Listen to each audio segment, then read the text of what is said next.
안녕하세요, 배주주입니다. 평일, 월요일 녹방을 한번 짧고 굵게 시작해 보겠습니다. 우리 시장이 끝나고 미국 나스닥 지수가 선물이 0.34%까지 이렇게 반등을 합니다. 우리 시장이 끝날 때쯤에 좀 많이 밀리면서 끝나서 우리 시장도 그 나스닥 선물에 따라서 오늘 움직이는 바람에 좀 많이 밀리면서 마감을 했는데 항상 그렇습니다만은 우리 시장이 끝나면 나스닥 선물이 이렇게 올라옵니다. 매번 이러한 모습들을 보이고 있습니다.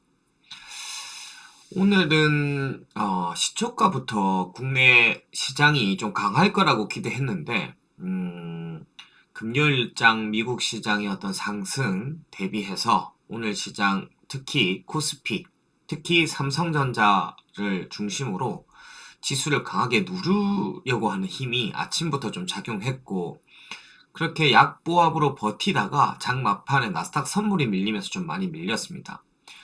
반면 최근 코스닥은 그나마 FMC 이후에 투심, 펀더멘털이 좀 살아나면서 테마, 그 다음에 코스닥 개별주들은 좀 강한 모습들을 상대적으로 보였습니다. 코스피 같은 경우 외국인과 기관들이 일단 오늘 외국인 4,800억, 4,900억 정도, 기관 3,340억 정도 매도했고 외국인은 코스닥도 660억을 팔았고 반면 기관은 코스닥은 100억 정도 샀습니다. 일단 종합적으로 보면 물론 그 FMC 회의의 불확실성이 이제 상쇄되고 지난 주 후반 반등을 분명 미국 시장을 했습니다만은 추세적으로 상승으로 전환했다라고 보기에는 좀 무리가 있지 않나 싶고요. 하향 박스권이라고 표현을 하던데 어쨌든 당분간 지수가 지금 선물 포지션도 상방으로 잡고 있어서 지수를 더 누르기는 힘들어 보이나 변동성도 굉장히 키우면서 종목 장세, 섹터별 장세 흐름들로 좀 이어가지 않을까라는 느낌들이 좀 듭니다. 시장이 추세적으로 좀 강하게 오르려면 아무래도 러시아와 우크라이나의 전쟁이 불확실성이 좀 사라져야 된다고 보여집니다. 어쨌든 전쟁이 평화협정이든 휴전이든 불확실한 상황이 조금 종료가 돼야지 시장이 좀 방향성을 잡지 않을까 싶고요. 그 전까지는 변동성을 굉장히 키우는 시장의 흐름들로 이어지지 않을까 싶습니다. 근데 어쨌든 지난주 FMC에다가 러시아 우크라이나 전쟁에다가 몇 가지 악재가 다 겹쳐있던 상황에 비하면 그나마 종목 흐름들이 조금 이렇게 개별주들은 좀 나오니까 좀 다행이 아닌가 싶습니다만은 좀 시원하게 올라주길 바랬는데 그런 모습들은 보이지 않습니다. 이런 장에서는 거의 그 최근에 전체적으로 경기 불안으로 금 가격도 많이 오르고 했는데 이런 상황에서는 특히나 현금은 금입니다. 그래서 현금을 무조건 일부라도 좀 쥐고 있어야지 이 변동성 장에서 굉장히 유효하게 현금을 쓸 수 있고 심리적으로도 굉장히 이게 지금 변동성이 심하기 때문에 자칫하면 멘탈이 이렇게 약해질 수 있는 부분들을 현금, 그 다음에 여유, 그러니까 물론 현금을 정말 자기가 좋아하는 주식들을 다 담고 현금이 제로 없더라도 충분한 여유를 가지실 수 있는 투자자들이라면 그냥 싸진 종목이 많기 때문에 다 밀어넣고 그냥 버티면 되는데 조금 빠지고 오르는 변동성에 굉장히 불안해야 하시는 분들은 사실 굉장히 매일매일 불안하고 스트레스를 받으니까 현금을 차라리 조금 들고 있는 것들이 이런 변동성이 큰 상황에서는 낫습니다. 물론 조금 갖고 있다가도 이미 다 써버렸겠죠. 쉽지가 않습니다만은 변동성 장세라고 하여튼 불려지는 장세에서는 현금의 활용이 수익을 굉장히 이렇게 지키고 조금 그나마 이런 장세에서 변동성이라고 하면 지수 자체는 계속 멈춰 있거나 하향 평준화됨에도 불구하고 수익을 내기 위해서는 이 변동의 어떤 저점 형태를 좀 잘 포착할 필요가 있다. 일부 현금을 계속 활용할 필요가 있다. 그렇습니다. 그렇고 전체적으로 오늘 뭐 뉴스들 중에서는 싸이월드가 이제 그 구글의 승인을 받고 앱스토어만 남았죠. 4월 2일 4시 42분에 일단 오픈하는 분위기로 갑니다. 한글과 컴퓨터가 사실 역시 한컴의 흐름은 대주TV죠. 한컴이 23,000원을 일단 돌파했습니다. 와, 지난번에 이제 2만원대 다시 이제 좀, 싸이월드 오픈 전까지는 그래도, 한 15% 얘기했는데 오늘 15%가 거의 찍었고, 또 다시 한번 제가 24,000원을 아마 기대해 볼 수 있지 않나 하는데, 뭐, 그 흐름으로 갈 수 있지 않을까. 그러니까 시장이 빠지더라도라는 전제를 달았는데, 역시나 한컴 흐름은 좀 잘 읽고, 저는 두 개 봅니다. 한컴이랑 다날이랑 한컴 두 개를 보고, 다날은 이제 싸이월드 관련주이고 수급을 같이 좀 봤는데 다날은 지난주에 금요일날이 이렇게 수급이 조금 빠졌고 오늘도 조금 빠지더라고요. 근데 이틀 동안은 그때 말씀드릴 때만 하더라도 좀 기관들이 좀 강하게 샀는데 또 기관들이 이렇게 빠집니다. 근데 지금 전반적으로 그 외국인과 기관은 국내 증시 특히 이 종목에 대해서 어떤 그 진심이 없어요. 네. 그러니까 전체적으로 시장을 트레이딩 관점에서 보고요. 밸류에이션 관점에서 종목들을 잘 보지 않습니다. 그리고 이슈가 있거나 어떤 뭐 그 이슈가 갑자기 막 실적이 좋아진다든지 스토리가 나오면서 실적이 좋아진다. 그러니까 마냥 과거부터 저평가했던 종목 이런 종목들은 시장의 어떤 수급들이 지금 포인트가 없고요. 원래 좋았지 뭐 LG노텍처럼 스토리가 있으면서 시대적 스토리가 있으면서 실적들이 좋아지는 종목들 코리아 서킷 같은 기판 관련주도 그렇고 그러면서 삼성전기는 또 안 오르잖아요.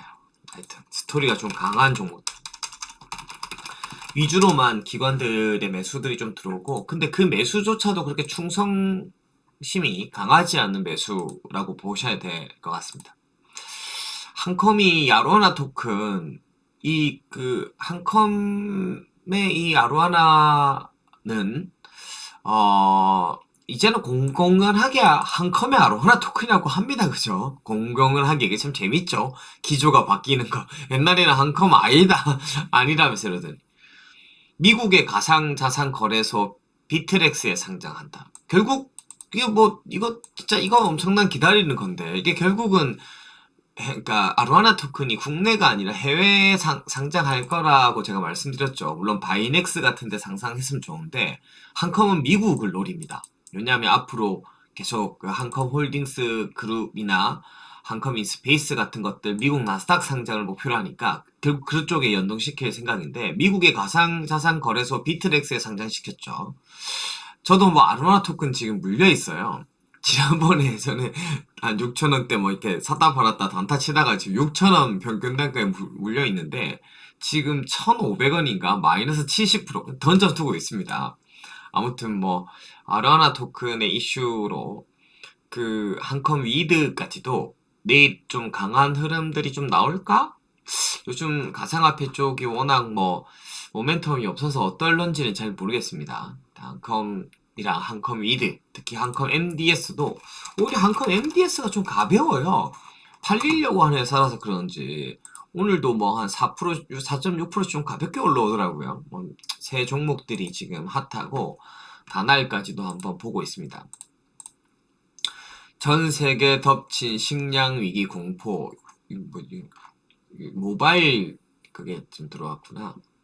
비료 수급 악화. 참 문제죠. 인플레이션이라 이런 것들이. 그러니까 이게 사실 조금 올라왔는데 가장 큰 저는 걱정이 경기입니다. 우크라이나 러시아가 장기화되면 이게 이제 계속 이게 사실 우크라이나 러시아의 전쟁이 터진 지 이제 한 달이 됐어요. 2월 한 중순 이후거든요. 그리고 원자재 가격이 폭등하기 시작한 지 한 3주 됐다고요. 그래서 불과 한 달이 채 안 됐고 1분기 끝쪽의 실적들이 조금 영향을 미쳤지. 근데 대부분의 기업들이 1분기까지는 보통 원재료들을 이렇게 미리 사놓고 하기 때문에 러시아 우크라이나 상황에 직접적으로 1분기는 큰 타격은 없겠지만 일부 기업들은 가이던스를 5%, 10%, 뭐 15%, 20%씩 이제 조금 조정되는, 그러니까 그 숫자가 반영된 가이던스들이 못 나오는 겁니다. 근데 이제 이렇게 이제 장기화되다 보면 1분기 이렇게 잠깐 지나가면 좋은데 이제 5월 정도 되면 1분기 가이던스들이 나오면서 일부 기업들은 그제서야 이제 숫자로 타격이 있다, 뭐 원재료값 올랐다라고 기업들 실적들의 가이던스들이 좀 잡히고 이게 길어지면 그러면서 2분기의 실적 추정치들이 다 하향되고 이런 분위기들이 글로벌 문제입니다만은 그래서 러시아 우크라이나와 상황이 장기화되는 것은 경기에 굉장히 큰 데미지입니다. 실질적으로 우리 실생활에서도 유가가 갑자기 오르니까 자동차 기름 넣기도 부담스럽고, 뭐, 요새 계란값도 왜 그렇게 비쌉니까? 그러니까 그런 것들이 은행 대출이자나 올라가니까 지금 마통 쓰시는 분들, 주식담보대출 쓰시는 분들, 주택담보대출 쓰시는 분들도 뭔가, 생활에 조임이 오거든요. 그런 부분들이 시장에 이제 그 2차적으로 여파를 미치지 않을까라는 우려감이 분명 배경에 깔려 있습니다, 지금. 네. 근데 그 부분들이 러시아 우크라이나 문제가 해소된다면 뭐 시장의 방향성이 상방으로 확실히 잡을 수 있을 것 같은데 러시아 우크라이나 상황 자체가 지금은 상방이 막혀 있는 상방이 막혀 있는 그렇다고 이제 1, 2, 3개월 동안 특히 1월에 선제적으로 조정을 좀 많이 받았으니까 고점 대비 20% 이상 조정받은 이 증시 자체에 추가적인 또 하방으로 가기에는 좀 과한 지금 상황에서 보면 또 전쟁이 또 빨리 해소될 수도 있으니까 그래서 굉장히 하향 박스권이라고 아까 지금 얘기하던데 그런 시장 분위기로 흘러가는 게 아닌가 싶고 이러한 우려가 있기 때문에 기관과 외국인이 아직 적극적으로 국내 어떤 종목들을 밸류에이션 측면에서 지금 분명히 싸지만 사들이지 않는 이유가 아닐까라는 생각을 해봅니다. 뭐 요런 것도 오늘 나왔어요. 홍콩 증시 디폴트 헝다 자회사 거래 정지. 근데 예전에 뭐 헝다 얘기로도 막 시장이 급락하고 그랬는데 요즘은 뭐 큰 이슈도 안 되죠. 오늘 이거 때문에 뭐 크게 빠진 것도 아니지만 원익 삼성 출신 임원 입당 기용 반도체 배터리가 원익 IPS도 그렇고 원익 그 PNE도 지금 그렇습니다. 원익이라는 기업이 그래서 지금 저는 개인적으로는 원익 IPS를 조금 지금 눈여겨보고 있습니다. 오늘 좀 강했죠. 지난 목요일입니까? 키움의 박유학 애널리스트의 보고서가 나오고 반도체 종목 중에서 삼성 P2, P3가 지금 이제 뭐 시작되었거나 곧 시작되고 실적은 1분기, 2분기로 가면서 영업이 900억 이상 전망을 하던데 목요일날 17일날 보고서가 나오고요. 바로 투신이 키움의 박유학 그 애널리스트의 소위 그 보고서에 화답을 한 거예요. 화답. 여기 화답을 한 거예요. 이거는 물론 연기금은 또 샀다 팔았다 하지만 그러니까 투신이 이렇게 이제 어쨌든 반도체 원익을 타픽 보고서를 보고 난 들어갔기 때문에 안 그래도 원익이라는 종목을 우리는 이제 뭐 KC텍이나 KC 원익 IPS 등등을 보고 있었지만 이게 포인트가 들어왔다가 보거든요. 그래서 원익 IPS도 반도체 주 중에서 지금 수급적으로도 포인트가 잡혀서 주목하고 있고 지난번에 제가 말씀드린 가스통 3만원 이하에서는 괜찮다 했는데 일단 3만원 안착하고 오늘 조금 밀린 모습이고 뭐 한미반도체 역시 뭐 관심 종목이고 그 다음에 DB 하이텍 저는 근데 오늘 DB 하이텍 같은 경우는 야 이제 추세 61선 추세 돌파나 4%까지 올랐다가 시장 안 좋으니까 밀려버렸죠. 60% 그러니까 60일 이평선 돌파했다가 그 다음에 최근에 약간 오늘 좀 약해진 흐름은 있었지만 최근 로봇 관련 주들이 어쨌든 시장에 계속 기대감이 좀 있어요. 그 흐름을 좀 탔기도 탔는지 사이맥스가 최근에 좀 강한 모습이고 오늘도 좀 상승하다가 오늘 좀 장 안 좋으니까 밀렸어요. 네, 이런 사이맥스까지도 눈여겨 보고 있습니다. 특히 원익 IPS는 계속 보고만 있다가 지금 보고서와 수급이 그러니까 어떤 주식이든 오를 때가 있고 빠질 때가 있을 거 아닙니까? 근데 한번 이제 좀 우량 주식은 한번 상승으로 흐름을 잡으면 이제 꽤 상승으로 나오고 하락으로 흐름을 잡으면 꽤 하락이 나와요. 네, 이렇게.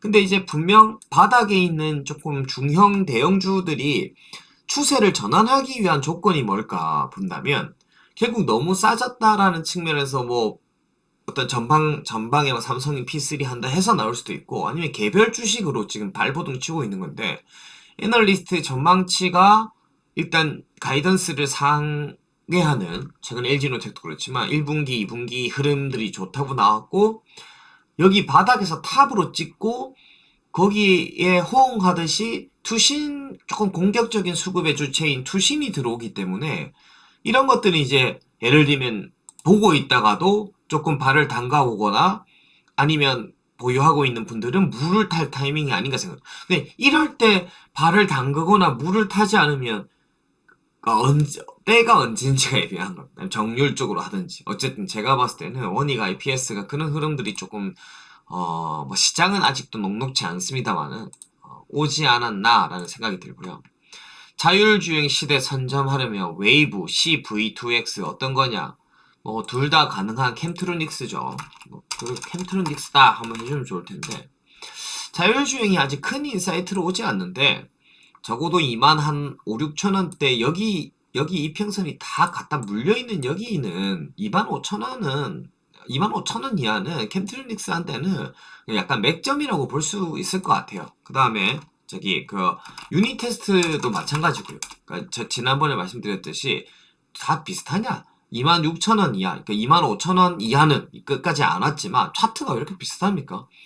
약간 맥점이라고 볼 수 있죠. 전체적으로 약간 맥점이라고 볼 수 있어서 유닛 테스트 캠트로닉스도 2만 한 5천 원대 가격이라면 모아 넣을 수 있는 종목이다라고 보이고 이슈팅 말고 밸류에이션적 측면에서는 캠트로닉스가 더 지금 불확실성, 그러니까 기대감은 유닛 테스트가 더 커요. 아직 DDR5, 그러니까 잘 들어보셔야 돼요. 유닛 테스트랑 비교하면 해보면 유닛 테스트는 밸류에이션, 그러니까 매력을 봤을 때 지금도 뭐 실제 크게 안 잡혔으니까 작년에도 좋다고. 근데 뭔가 이제 DDR5 쪽 큰 수주, 뭐 페로브스카이트가 터졌을 때 임팩트는 큰데 지금 계속 기다리는 상황에서의 기대감의 볼륨은 유닛 테스트가 더 크다고 볼 수 있는데 일단은 지금 해놓은 거는 유닛 테스트가 좀 불안하긴 한 거예요. 대신 캠트로닉스는 1분기 이제 실적 작년 4분기 실적이 잘 나왔고 일단 사상 거의 최대치로 잘 나왔고 PMIC도 확정적으로 신규 공작하고 있고 OLED 노트북이나 OLED 시각 지금 너무 잘 나가고 반도체 업황 좋고 뭐 UTG 좀 애매하지만 뭐 구글이든 뭐든 지금 새로운 폼팩터들이 확대되고 있으니까 나중에 듀얼로는 기대감이 있고 그러니까 근데 뭐 우리가 모르는 것 중에 하나 뭔가 빵 할 만한 기대감은 없지만 밸류에이션적으로는 캠트가 났거든요. 그러니까 다 나름의 매력이 있는 거죠. 그래서 두 종목 다 어쨌든 매력적이다 보입니다. 미국의 경고에 중국 미묘한 기류 변화. 젤렌스키 푸틴과 협상 실패 시 3타 제전. 러시아 우크라이나 상황이 아직 지금 계속 장기화되는 흐름으로 오히려 가니까 이게 시장에 더 데미지인 것 같아요. 차라리 예를 들면 우크라이나가 뭐 저기 러시아가 뭐 핵을 쏜다느니 뭐 나토가 개입된다든지 그러니까 또 바이든이 아까 우크라이나 오늘 뭐 안 간다 이런 속보도 나오던데 어쨌든 이게 좀 적극성을 좀 띄어서 조금 순간적으로는 뭐 이게 3차 대전, 4차 대전이 뭐 3차 대전이 가는 거 아니냐는 리스크가 고조되더라도 빨리 결판을 내는 쪽으로 가야 되는데 그러니까 러시아 쪽 지금 그 키우 하여튼 그 뭐 돈바스크인지 뭐 그쪽에 장악한데 땅굴 파고 있다는 거거든요 지금 진지구축 며칠째 땅굴을 파고 있다는 거지 않습니까? 장기전에 돌입하는 거 아니냐 그리고 거기도 지금 봄도 오고 이러니까 이제 거기에서 지금 장기전을 위한 뭐 자급자족 뭐 이런 시스템 뭐 시면 시장도 뽑고 주민자치기구도 만들고 이러고 있다니까. 그게 오히려 시장에는 데미지입니다. 러시아의 우크라이나 상황이 장기화되면 에너지의 가격들도 지금 굉장히 불안하고 원자재 가격 상승부터 해서 인플레이션, 특히 제조로 GDP 70%를 벌고 있는 수출이 70%고 제조에 기반을 둔 한국 증시에는 불확실성이 좀 큰 요인이긴 하거든요. 그런 부분들이 좀 있습니다. 통신 3사 아이폰 SE3 에판 하이비전이 LG이노텍이 이렇게 치고 나감에도 불구하고 하이비전이 조금 약합니다. 물론 하이비전은 실적은 상저하고 1분기 실적은 뭐 조금 작년은 1분기는 적자인데 이번에는 막 15억, 20억 흑자에 그래도 내용은 좋아요. 그러니까 저기 SE 매출 인식은 하이비전도 옛날에 아실 겁니다. 하이비전이 작년에 이렇게 실적이 1분기에 막 적자나면서 막 망했다고 그랬는데 2분기에 다 잡혔거든요. 그러니까 공장 생산하고 발주가 돼도 이거 아실 거예요. 그 공장에 물 건너가면 물 건너가고 아니면 LG노텍 설치가 돼서 가동이 들어가고 문제가 없을 때 발주 인식이 돼요, 매출이. 그러니까 하이비전의 매출의 인식의 그 시스템이 좀 느립니다. 그래서 상반기에는 지금 작년 1분기에는 매출이 150억인데 올해 1분기에는 300억 이상 나올 것 같아요. 근데 이제 매출의 인식들이나 이익의 인식들이 좀 늦어지는 부분은 2분기에 잡히면서 올해도 흐름은 1분기에는 실적이 조금 멈칫하지만 2분기, 3분기, 특히 2분기에 많이 잡히는 흐름으로 갈 것 같거든요. 그래서 그리고 LG이노텍 이번에 1조 증설하는데도 카메라 모듈 쪽 장비는 일부 들어가고요. 그러니까 LG이노텍의 밸류체인 치고 하이비전이 이렇게 안 오른다? 그러니까 하이는 항상 이 패턴이 나옵니다. 이렇게, 왜 안 가지? LG이노텍인데 이런 패턴이 있죠. 7%. 옛날에도 그랬어요. 이렇게 있다가, 이렇게, 그냥, 이렇게, 툭, 이렇게 한번, 툭, 이렇게 올라주는. 6, 7% 정도. 이렇게, 툭 올라주는 느낌의 흐름들이 한번 나올 수 있어요. 지금 그래서 제가 봤을 때는, LG이노텍 전방 지금 밸류체인이 좋고, 하이비전도 충분히 이제 프론티어 낳고 지난번에 몇 주입니까 이제 낳고 1, 2, 3, 4주 4주면 아주 요번 주 정도면 이제 산후조리 기간도 끝나니까 이제 2만원 위로 2만 한 1,000원 정도 이상은 충분히 안착할 건데 한번 달렸다 하면 또 이렇게 훅 한 22,000원, 3,000원까지 갈 수 있지 않을까 싶어요. 스토리가 너무 좋거든요. 1분기 어느 정도 스토리 2분기 거의 확정적으로 나오고 있는데 LG노텍 이렇게 가는 상황에서 하이비전이 조금 뜨고 있다면 이런 것들은 좀 말이 안 되거든요. 좀 비토도 충분히 세워줄 수 있는 상황이 아닌가 싶습니다. 아무튼 여러분도 오늘 녹방은 이렇게 좀 짧게 코멘트를 좀 드리고요. 내일 또 화요일날 라방이 있습니다. 또 이게 녹방 이게 큰 내용은 없어도 방송을 뭔가 남겨야 또 장이 오를 것 같으니까 또 어거지로 이것도 빨간 티셔츠 찾아 입고 이래 빨간 헤드셋 쓰고 뭐라고 좀 행설수설 얘기라도 합니다. 근데 일단 장이 좀 올랐으면 좋겠고 오르는 분위기에서 내일 또 라이브 방송도 즐겁게 여러분들이랑 함께 했으면 좋겠습니다. 어쨌든 지금 나스닥 그 선물은 0.42% 정도로 어쨌든 우리 시장 끝날 때 기준보다는 훨씬 좀 좋은 상황이고요. 선물 옵션 포지션 일단 상방으로 좀 잡혀있기 때문에 시장의 지수에 대한 어떤 우려감은 좀 크지는 않지만 변동성이 좀 크고 종목별, 섹터별 흐름들이 좀 차별적으로 나오는 장이 되지 않을까.